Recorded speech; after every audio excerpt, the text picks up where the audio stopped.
Hi everyone, Lee and I just got back from a cruise that cost us just £84.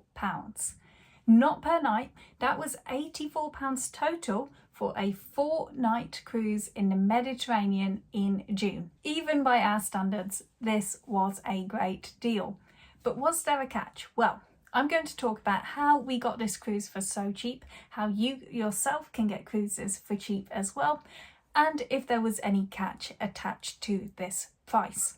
So first of all, what was the cruise? Where did it go? The cruise was on the Costa Pacifica with Costa Cruises, and it went from Palma de Mallorca to Valencia to Marseille to Savona, and then dropped us off in Civitavecchia, which is the port for the city of Rome in Italy. And of course this was during June, so this is during, the high tourist season as well. We found this cruise on a website called Seascanner, which I'm not going to lie, I myself check religiously, like at least every week you will see me on Seascanner looking for new cruise deals we can put down deposits on, things like that. In fact, Lee and I currently have 3 cruises booked for September this year and then 2 next year as well. So we have cruises on the go, like all the time right now. And we use Seascanner to find all our cruise deals on it. Now be aware, if you do use Seascanner, that there are a few cruise companies that do not show their cruises on Seascanner. So cruises that you will miss if you do use Seascanner to find cruises are Royal Caribbean, Celebrity are on there, which is owned by Royal Caribbean but not Royal Caribbean themselves. AIDA is also not on there, the German cruise line, and there is also no Disney cruises on there as well as other small cruise companies. But apart from those, you've got all the major cruise companies on Seascanner, like Carnival UK, P&O, Cunard, Costa, MSC, Carnival, in America just Carnival Cruises and things like that. So you've got plenty of options on Seascanner, and that is what we use. And Seascanner often do deals as well, £50 off your cruise with a certain code, enter Euros for £25 off your cruise. So Seascanner periodically do deals as well. I would recommend you, if you find a good cruise deal on Seascanner, to look at both the cruise posting itself on Seascanner and the cruise posting on the cruise line's own website, just to compare costs and to see if there's any cruise line website specific deals as well. So have a look at that, but I have found in my experience that Seascanner usually offers the best price, better than the cruise lines themselves do, so keep an eye out for that. I also use other cruise websites. I use cruise.co.uk as well to look for cruises, and I'm also signed up to lots of different cruise and travel agent mailing lists as well. But Seascanner has been my most reliable one in the past. Now, my other tip is, if you see an initial high price for a cruise on Seascanner, so let's say you see a cruise to the Mediterranean with Norwegian Cruise Line that's £600, that might not be the lowest price. Now what I mean by this is a lot of cruise lines will do deals if you have more than 2 people in your cabin. So if you have a 3rd person or a 4th person in your cabin and you share with them, often the 3rd and 4th person can go half price or completely free, and then you can split that cost between you to get your cruise half price if you split it all between you. So then a £600 cruise could become a £300 cruise if you can get your mates together and you all go on it together. And sharing a cabin, it's fine. You won't be in your cabin most of the time on a cruise anyway, you'll be out experiencing everything the cruise has to offer.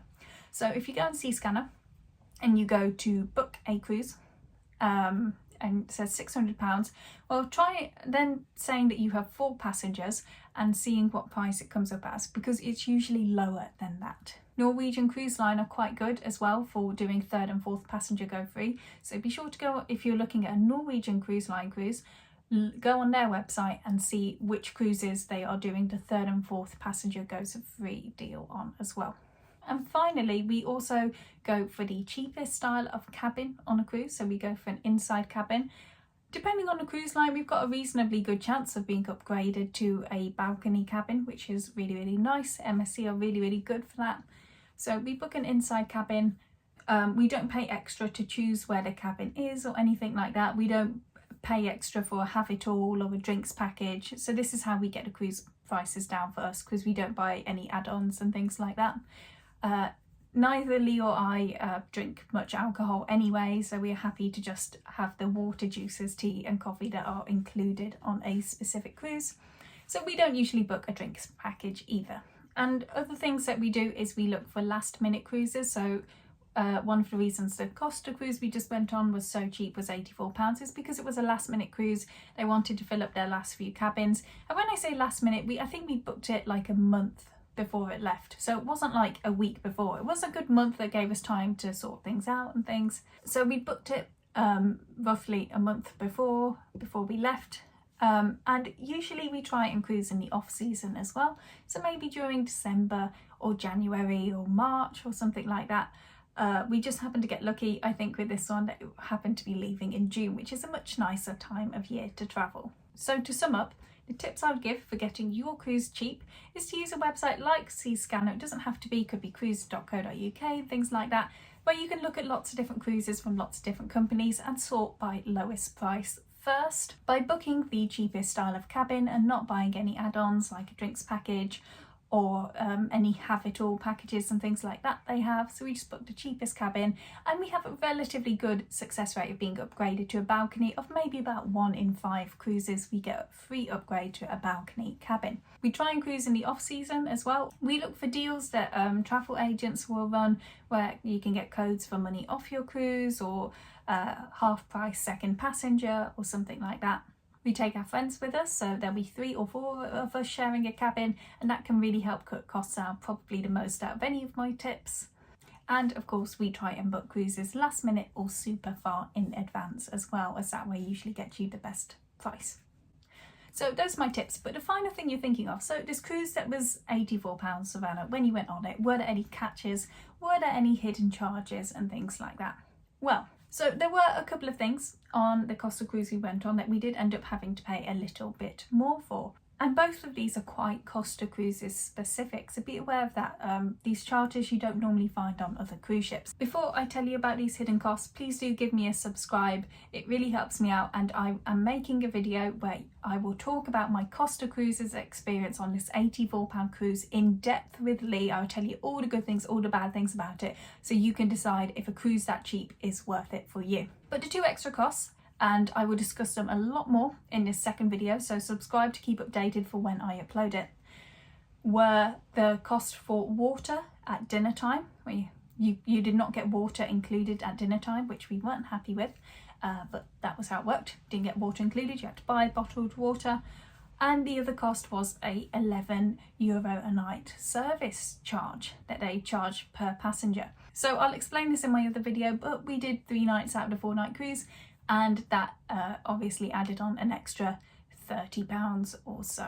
So do take that into consideration as well if you are cruising with Costa. But was Costa worth it? Well, like I said, subscribe and stay tuned for that video, which I will upload hopefully in the next week or so. Anyway, those are my tips for getting a cheap cruise, and that is what I use pretty much all the time when I'm looking for cruises. I've been telling people at work about these cruises that I get really cheap, and now I've got like a group chat at work where when I find a good cruise deal I send it to them as well. But if you think there's anything I missed, or if you yourself have any tips or anything that you use to help you get a great bargain on your cruises, then please pop them in the comments below and we can all share them. This can become a really helpful video for everyone. Thanks for watching, and like I said, stay tuned for a more in-depth review of that £84 cruise, and I will see you soon.